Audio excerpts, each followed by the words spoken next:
नमस्कार दोस्तों, मैं हूं रमेश कुमार। आज मैं वृद्धा आश्रम पीलीभीत आया हूं। मैं वृद्धा आश्रम में माता जी के पास बैठा हूं, जो इनसे बातचीत करता हूं। ये कहाँ की रहने वाली हैं और इनका क्या नाम है और यहाँ पे कैसे आई हैं।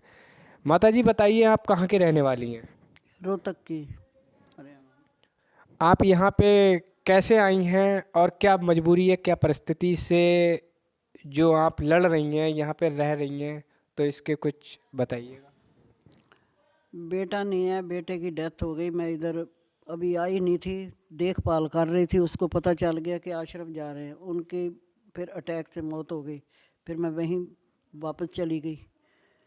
फिर इधर आई हूँ तो डेथ के बाद तो घर वाले को लेके आई थी। इधर रहने लग गए, हम 3 महीने रहे हैं।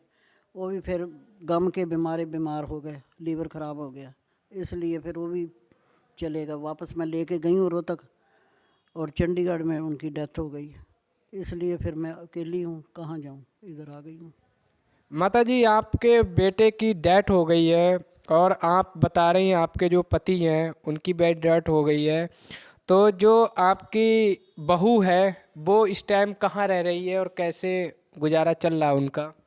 वो रोहतक में रह रही है। अनपढ़ है, काम तो कर कर नहीं सकती। कोई थोड़ा बहुत मिल जाए, जैसे किसी की शादियों का काम जा कर लेती है, थोड़ा बहुत गुजारा, टाइम पास। पहले हमारे चाचा के लड़के थे, वो राशन पानी देते थे, अब उन्होंने भी छोड़ दिया। क्या करें, कितना टाइम देंगे। अब बच्चा है 10 साल का, पढ़ाई भी कर रही है, रो भी रही है, पता नहीं क्या कैसे चला रही है। मैं फ़ोन भी नहीं डरती करती, रोती है वो। तो माता जी, ये जो उन आपके बेटे का एक्सीडेंट हुआ है या फिर कैसे उनका डेथ क्या हुई है, कैसे डेथ हुई है उनकी? उनकी टेंशन में ही अटैक हुआ है। और अचानक मैं इधर आई हुई थी भाई के पास, तो फ़ोन आया कि बीमार है। मैं जा रही थी, रास्ते में अभी खटीमा बस अड्डे पे पहुंची हूँ तो पता चल गया डेथ हो गई है। फिर मेरे भाई मेरे को साथ लेके गए सब। तो फिर मैं फिर रही हूँ 15-16 दिन। फिर मेरा मन नहीं लगा, मैं वापस आ गई। फिर आके वृद्धाश्रम में आई हूँ।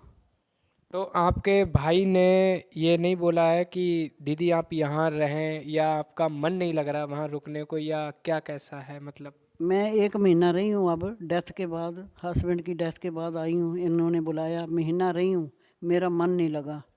तो कहते रहे नहीं जाना नहीं जाना। मैं कहा मेरे को एक बार जाने दो। फिर इधर से मेवारा भी फ़ोन करने लग गया, आप आ गए हो? मैं कहा हाँ, मैं आ रही हूँ। तो मेरा मन नहीं लगता, वो कुछ नहीं कहते। वो तो कहते हमारे पास रहो, भतीजे भी भाई भी। पर मेरा मन नहीं लग रहा इधर। फिर भी चलो, किसी से बात करी, बैठ गया, टाइम पास हो गया। अब कुछ देखो क्या होता है मेरा। तो आपका जो आपकी पोती है 10 साल की, तो बात करने का मन करता होगा, तो आप बात करती हैं क्या? बात होती है बहू से पोती से? हाँ होती है, पोती से करती है बात। और बहू बेचारी कहती मेरे तो दिल नहीं करता आपसे, क्या करूँ मैं बात। रो रहे हैं, मैं भी रो रही हूँ, आप भी रो रहे हो। पोती भी बहुत रोती है, दादी इधर आ जाओ। मैं क्या, मैं कैसे आऊँ आपके ऊपर, कैसे बोझ बनूँ। कमा मैं नहीं सकती, एक 1500 पेंशन आती, उसमें क्या करूँगी, दवाई आएगी मेरी, और क्या करेंगी। मैं बोझ नहीं बनना चाहती। तो मेरे आप अपनी बहू के ऊपर बोझ नहीं बनना चाह रही हैं, इस वजह से आप यहाँ रह रही हैं। बहू भी आपकी अनपढ़ है, वो बेचारी इतना खर्च नहीं चला सकती हैं जो आपका खर्च चला लें, और आप अपने उम्र के हिसाब से आप नहीं जा। आपकी एज क्या है इस टाइम? मेरी है 73 साल। 73 साल है। तो आपकी आपका गांव वैसे मूल निवास कहाँ पे है? मूल्य मास हमारा पंजाब का है, फ्लोर का। पंजाब। तो फिर उसके बाद हम ज़मीन बेच के इधर शादी हो गई फिर मेरी। हम इधर आ गए फिर रोहतक में। इधर फिर काम करने लग गए, दुकानें बन गई हमारी, सब कुछ हो गया। फिर हम अचानक ख़त्म हो गया। तो रोहतक में अब कोई आपकी दुकानें वगैरह हैं या कुछ भी नहीं है? नहीं बेटे, कुछ नहीं है, किराए पे है लड़की रह रही बहू। अच्छा। तो बहू से आप मिलने जाती हैं, तो महीने में जाती हैं या कैसे, कब? नहीं नहीं, अब तो हो गए मेरे को 3 महीने मिले, डेथ पे मिली है। उसके बाद फिर मैं आ गई थी वापस। अब जाऊंगी अप्रैल में, देख सोच रही हूँ। बेटा बुला रही है, बेटी पोती। तो आप अकेले जाएंगी यहाँ से या कोई साथ में कोई नहीं, आपके? अकेले मैं चली जाती हूँ, अकेली तो जा सकती हूँ अभी तो। अभी अच्छा, हिम्मत है। चलो आपकी हिम्मत है। ये इतनी एज के बाद भी आप में इतनी हिम्मत है कि रोहतक आप यहाँ से 600 साढ़े 600 किलोमीटर चली जाती हैं। तो आप एक का बिजनेस, पहले क्या बिजनेस था आपका? कोई बिजनेस था या आपके बेटे कोई जॉब नौकरी वगैरह करते थे क्या? स्पेयर पार्ट का काम था हमारा।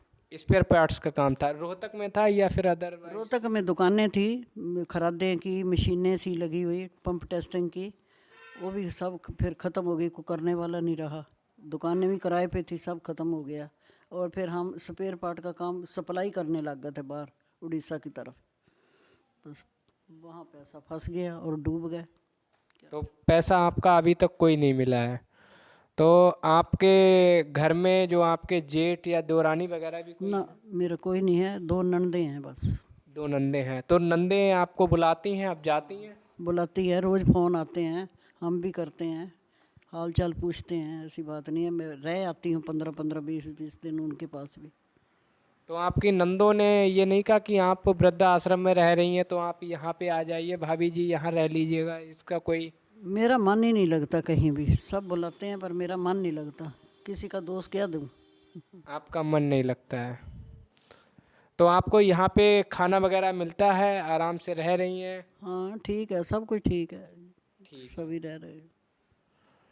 ठीक है, देखिएगा माताजी अपनी ज़िंदगी में अपनी परिस्थितियों से कितना जूझ रही हैं, फिर भी अपने दुख को अंदर, गम को भुला के, और अपनी एक पोती को, अपने बेटे के एक्सपायर हो जाने के गम में यहाँ पे बहू से और पोती से दूर रह रही हैं।